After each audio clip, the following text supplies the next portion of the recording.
ओम शांति पाल भाई। ओम शांति ईश्वर भाई। पाल भाई, आज 29 अक्टूबर है और आज खास धनतेरस का दिन है। तो आपको भी और सभी भाई बहनों को धनतेरस की बहुत बहुत शुभकामनाएं, बधाई। आज तो खास लोग लक्ष्मी जी की पूजा करते, कुबेर की पूजा करते, धन देवी का आह्वान करते और साफ सफाई करते घरों की। खासकर हम देखते हैं दिवाली पे कोना कोना सफाई होता है, हर चीज साफ सुथरा करके घर को स्वच्छ बनाते, वायुमंडल को बहुत शुद्ध बनाते। तो आज की मुरली हम रिवीजन करें। आज की मुरली बाबा ने वही उसी के ऊपर चलाई है, क्योंकि जैसे बाहर की सफाई करते हैं, धूप अगरबत्ती जला के उसको खुशबूदार वायुमंडल बनाते, तब धन का देवी का आह्वान करते, तब धन धान्य से संपन्न होते हैं, धन मिलता है लोग माना, ऐसी मान्यता है लोगों की। इस तरह बाबा ही बोलता है पाल भाई कि आत्मा में जो विकारों का कचरा है, आत्मा सतोप्रधान थी, फिर धीरे धीरे जन्म लेते थे। द्वापर के बाद जो आत्मा में किचरा आ गया, खाद आ गई, तो अपवित्रता खास बाबा बोलता कचरा है। इसलिए बाबा बोलता है कि आत्मा में जो विकारों का किचरा है उसे निकाल आत्मा को शुद्ध बनाना है, माना शुद्ध फूल जैसे बनाना है, खुशबूदार फूल बनाना है। वो कैसे बनेगा उसके बाबा ने इलाज बताया, माना उसका उत्तर ही बताया बाबा ने। बाप की याद से ये किचरा निकलेगा। परमात्मा की याद है क्योंकि वो प्योर है, सतो माना संपूर्ण पावन है, वो कभी पतित बनता नहीं है। तो ऐसे पतित पावन परमात्मा की याद करने से ही आत्मा का कचरा निकलेगा बाबा ने, और आत्मा शुद्ध बनेगी। और जब आत्मा शुद्ध बन जाएगी, प्योर बन जाएगी, तो पूजने लायक बन जाती है। तो बाबा ने आज भी बोला, जैसे मूर्ति के आगे जाते हैं, देवताओं की मूर्ति के आगे, तो उसमें जो अंदर जो होते पूजा घर में, वो जो ब्राह्मण होते वो पवित्रता की धारणा करते, वही लोग वहां पूजा करते। बाकी लोग का अंदर जान देते, बाहर ही खड़े करते बाकी। तो इसलिए बाबा अपवित्र आत्माएं मूर्ति तक नहीं छू सकती। तो ऐसे अगर देवता बनना है तो कितना तुमको प्योर बनना है, इसके ऊपर बाबा ने आज खास पाल भाई बताया है। फिर बाबा ने बोला है कि किस एक बात में बाप को फॉलो करना है, तो भी बाबा ने बताया कि जैसे बाप परम पवित्र है, वो कभी अपवित्र नहीं बनते और किचड़े के साथ मिक्सअप नहीं होते। माना जो मनुष्य आत्मा है, जो पतित दुनिया है, उनके साथ मिक्सअप नहीं होते, सदा योर प्योर है। तो ऐसे बाबा ने बोला तुम बच्चों को भी संपूर्ण पवित्र बनना है, बाप को याद करके, और विकारी लोगों से मिक्सअप नहीं होना है, उनको अपने प्रभाव में लाना है, उनके प्रभाव में हमको नहीं आना है। तो बाबा ने खास बोला है, इसलिए सी नो इविल। तो बाबा तो 3-4 बातें बता, बुरा देखो भी नहीं, बुरा सुनो भी नहीं, बुरा सोचो भी नहीं, लेकिन बाबा ने आज खास बोला है सी नो इविल। तो इसलिए पाल भाई बाबा ने खास बोला कि बाप समान कल्याणकारी बनना है, बच्चों को कहा है। फिर बाबा ने आज सेवा के ऊपर भी बच्चों को अटेंशन दिला है, खासकर कि बच्चे सर्विस का बड़ा तुम्हें शौक होना चाहिए, सर्विस में एक्यूरेट रहना है। जैसे बाबा ने एक उदाहरण बताया, तुम खाना खा रहे हो और कोई आ जाए तो बोले खाना छोड़ के उसको समझाओ, आराम पसंद नहीं बनो। तो इसलिए बाबा ने खास एक तो फूल बनना है, दूसरी सेवा करनी है, तीसरा कीचड़े को निकालना है, पवित्र बनना है, और बुरा देखना नहीं है, बुरा सोचना नहीं है, बुरे लोगों के संग में आना नहीं है। तो इसी के ऊपर पूरी मुरली आज पाल भाई है। तो आप भी थोड़ा डिटेल में बताएंगे किस तरह बाबा ने आज बहुत सारी बातें समझाई हैं। ओम शांति ईश्वर भाई। ओम शांति। आज 29 अक्टूबर 2024 की मुरली है जी।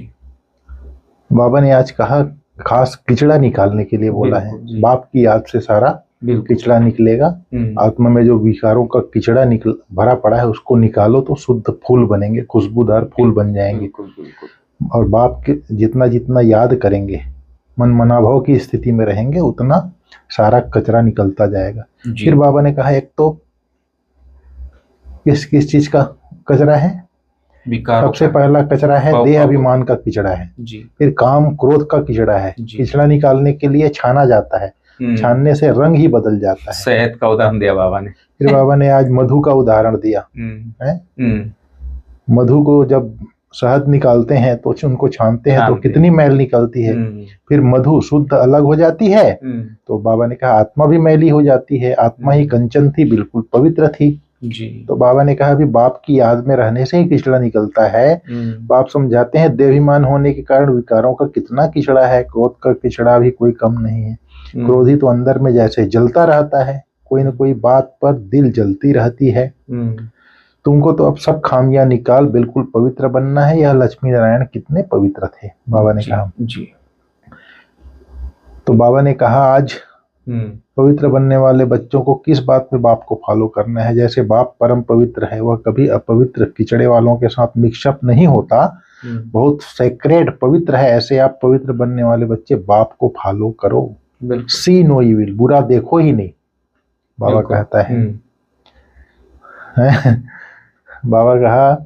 बाबा ने कहा अभी तुम फील करते हो हमारी आत्मा में बड़ी मैल चढ़ी है, आत्मा लायक ही नहीं जो बाप को याद करे। बाप कितना सेक्रेट पवित्र है, हम आत्माएं क्या से क्या बन जाती है। अब बाप समझाते हैं तुमने मुझे बुलाया ही है आत्मा को शुद्ध बनाने के लिए। कितना किचड़ा भरा है, बगीचे में कोई फर्स्ट क्लास फूल होते हैं, कोई नहीं होते हैं। आत्मा कितनी पवित्र बनती है, कितनी मैली एकदम कांटा बन जाती है। आत्मा में ही देहाभिमान का काम क्रोध का किचड़ा भरता है। क्रोध भी मनुष्य में कितना है। तुम पवित्र बन जाएंगे तो फिर और कोई की शक्ल देखने की भी दिल नहीं होगी। सी नो इविल, अर्थात देहभान में आकर के देह देखने का, अपवित्र को देखना ही नहीं है। आत्मा पवित्र बन पवित्र नया चोला लेती है तो फिर किचड़ा देखती ही नहीं है। दुनिया वाले कहते हैं भगवान ने बैठ शास्त्र बनाए हैं। बाबा ने कहा भगवान तो सब वेद शास्त्रों का सार सुनाते हैं। भगवान ने तो सदगति कर दी, फिर उनको शास्त्र बनाने की क्या दरकार है। अब बाप कहते हैं हियर नो इविल। ऐसी झूठी बातें सुनो भी नहीं बोलता है बाबा। इन शास्त्रों आदि से तुम उच्च नहीं बन सकते हो। मैं तो इन सबसे अलग हूं, कोई भी पहचानते नहीं। बाप क्या है किसको पता नहीं। बाप जानते हैं कौन कौन मेरी सर्विस करते हैं, अर्थात कल्याणकारी बन औरों का भी कल्याण करते हैं, वही दिल पर चढ़ते हैं। कोई तो ऐसे भी हैं जिनको सर्विस का पता ही नहीं। तुम बच्चों को ज्ञान तो मिला है कि अपने को आत्मा समझो और बाप को याद करो। भल आत्मा शुद्ध बनती है, शरीर तो फिर भी यह पतित है ना। जिनकी आत्मा शुद्ध होती जाती है उनकी एक्टिविटी अर्थात क्रियाकलाप में, कार्य व्यवहार में रात दिन का फर्क पड़ता जाता है। बाबा ने कहा चलन से मालूम पड़ता है कितना अच्छा होता जाता है, सुधरते जाते हैं।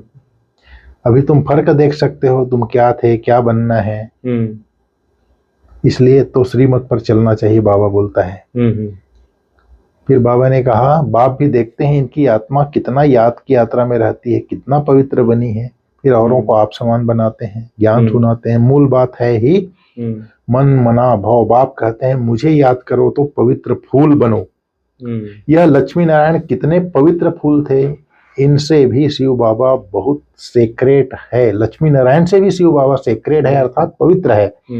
बाप समझाते तो बहुत हैं। एक तो याद की यात्रा में रहना है जिससे गंध निकले, आत्मा पवित्र बने। देह अभिमान का कुल्हाड़ा आपे ही अपने पांव पर लगाया है। फिर बाबा ने आज सेवा के लिए बोला, सर्विस में उछल आती रहे। कोई भोजन करते समय कोई आ जाए तो उसको पहले अटेंड करो फिर भोजन करो, बाबा ने कहा। जी बिल्कुल। फिर बाबा ने आज भोजन के लिए भी बोला, तुम बाबा की याद में रह कर खाओ तो कोई भी चीज नुकसान नहीं करेगी। अच्छा, जी मेन बात है। हाँ, याद से ताकत भर जाएगी, भोजन बड़ा शुद्ध हो जाएगा, परंतु वह अवस्था नहीं है। बाबा तो कहते हैं ब्राह्मणों का बनाया हुआ भोजन उत्तम ते उत्तम है, परंतु वह तब जब याद में रहकर बनावे। याद में रह बनाने से उनको भी फायदा और खाने वाले को भी फायदा है। फिर बाबा ने कहा आज दास दासियां भी बहुत बनते हैं जो अक्क होते हैं। अक्क में क्या होता है, जहर होता है। वो भी जरूरी बने, वो भी चाहिए। अक्क भी तो बहुत हैं, यह बेचारे क्या पद पाएंगे। बाप को रहम पड़ता है, परंतु दास दासियां बनने की भी नूंद है, इसमें खुश नहीं होना चाहिए। दास दासियां बनने से तो बाबा कहता है साहूकार बनना अच्छा है, जो साहूकारों के पास दास दासियां होते हैं। बाप तो कहते हैं निरंतर एक मुझ बाप को याद करो, सिमर सिमर सुख पाओ। फिर भक्तों ने सिमरनी माला बनाई है। तो बाप कहते हैं अपने को आत्मा समझो, बाप को याद करो, बस कोई जाप नहीं करो, न माला फेरो। बाप को जानना है, उनको याद करना है। तुम जानते हो हम आत्माओं का बेहद का बाप है, उनको याद करने से शत्रु प्रधान बन जाएंगे, आत्मा कंचन बन जाएंगी। बाबा ने कहा जितने जितने विनाश काले प्रीत बुद्धि है उतना पद ऊंचा होता है, सिवाय एक के और कोई भी याद ना पड़े। तुम जो ब्राह्मण कुल के हो, कल्प पहले भी ऐसे निकले हैं जो विजय माला के दाना बने हैं। तुम जो ब्राह्मण कुल के हो, ब्राह्मणों के रुंड माला बनती है, जिन्होंने गुप्त मेहनत की है, ज्ञान भी गुप्त है, बाप भी गुप्त है। ज्ञान भी गुप्त है ना, बाप तो हर एक बात अच्छी रीति जानते हैं। अब शिव बाबा मिला है तो उनकी मत पर चलना चाहिए ना, कोई भी देहधारी को याद नहीं करना है, कोई भी याद ना आए। बाप कहते हैं तुम हमको पतित दुनिया में बुलाते हो, तुमको पावन बनाता हूँ, फिर तुम पावन दुनिया में मुझे नहीं बुलाते हो, बोलता है बाबा जी। पावन दुनिया में आकर क्या करेंगे, उनका काम ही है पतितों को पावन बनाने का सर्विस जी। फिर बाबा ने कहा बाप समान कल्याणकारी बनना है, बाप से प्रीत बुद्धि रख अंदर किचड़ा निकाल देना है, खुशबूदार फूल बनना है, किचड़े की दुनिया में दिल नहीं लगानी है। आज बाबा ने वरदान में बोला मन बुद्धि द्वारा श्रेष्ठ स्थितियों रूपी आसन पर रहने वाले तपस्वी मूर्त हो। तपस्वी सदा कोई न कोई आसन पर बैठकर तपस्या करते हैं जी। आप तपस्वी आत्माओं का आसन है एक रस स्थिति। अच्छा, एक बाप की याद द्वारा एक रस स्थिति बनती है, फरिश्ता स्थिति। इन्हीं श्रेष्ठ स्थितियों में स्थित होना अर्थात आसन पर बैठना जी। स्थूल आसन पर तो स्थूल शरीर बैठता है, लेकिन आप इस श्रेष्ठ आसन पर मन बुद्धि को बिठाते हो। सही। वे तपस्वी एक टांग पर खड़े हो जाते हैं और आप एक रस स्थिति में एकाग्र हो जाते हो। बिल्कुल। उन्हों का है हठ योग, आपका है सहज योग। आप तपस्वी आत्माओं का आसन है एक रस स्थिति, फरिश्ता स्थिति जी। तो एक बाप की याद में रहने से ही हम एक रस स्थिति में रह सकते हैं। फिर बाबा ने कहा आज स्लोगन में प्यार के सागर बाप के बच्चे प्रेम की भरपूर गंगा बनकर रहो। प्यार के सागर बाप के बच्चे प्रेम की भरपूर गंगा बनकर रहो। इतना प्रेम से भरपूर रहो जैसे गंगा बहती है ऐसा बहता रहे। कल संडे की मुरली थी ना, परसों वाली स्नेह, बाबा ने कहा आत्मिक प्यार की मूर्ति बनो। तो उस मुरली चली थी, उसमें पहला लाइन जो था, बाबा ने कहा आज प्यार के सागर बाप अपने मास्टर ज्ञान सागर बच्चों से मिलने आए हैं। बाबा ने यह नहीं कहा आज प्यार के सागर बाप अपने मास्टर प्रेम के सागर बच्चों से मिलने आए हैं, मास्टर प्यार के सागर बच्चों से मिलने आए हैं। फिर वो तो सर्टिफिकेट जैसा हो जाता, सब बच्चे मास्टर प्यार के सागर बन गए हैं। तो बाबा ने कहा प्यार के सागर बाप अपने मास्टर ज्ञान के सागर बच्चों से मिलने आए। प्रेम का सागर एक बाबा ही है, हम बच्चे ज्ञान के सागर हैं। मास्टर प्रेम के सागर अगर बन गए होते तो बाबा हमको मास्टर प्रेम का सागर बोलता। फिर बाद में बोलता है संगठन का आधार प्यार है, परमात्मा प्यार से संगठन बना है, ब्राह्मण जीवन के नेचुरल नेचर प्रेम है। अर्थात हमको प्रेम की आत्मिक प्रेम की मूर्ति बनना पड़ेगा। इसलिए बाबा ने पहली लाइन में बोला था मास्टर प्रेम का सागर बाप मास्टर ज्ञान सागर बच्चों से मिलने हैं। ज्ञान तो है लेकिन बने नहीं है मास्टर प्रेम का सागर। ठीक है लाला, ओम शांति। ओम शांति।